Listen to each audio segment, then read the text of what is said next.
I'll talk briefly about CMGC just as a comparison. It was widely used in the vertical construction industry and known as construction manager at risk.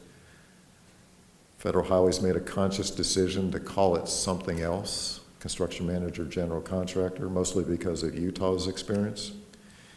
And then Congress enacted a law in 2012, and we issued a regulation back just last year in 2016. So it is starting to be used, but I would put CMGC on the same curve as design build, perhaps on a less escalated basis. I think there may be more industry concerns about procurement and how the firm is selected in some states.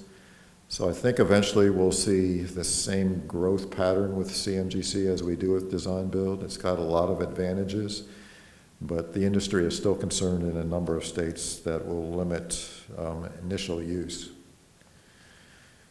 Just a few slides about CMGC. This is Nevada's process, and you can see it's just a schematic of how they get to what they call the guaranteed maximum price.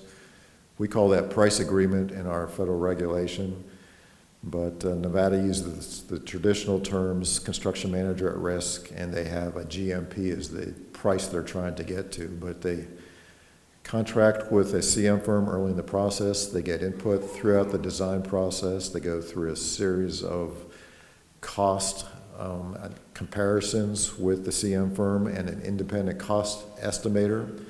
And hopefully, eventually, they get to that GMP where everyone agrees on the price for the project. But it's a unique process, and will be one of the big three methods of delivering projects within the Federal Aid Highway Program.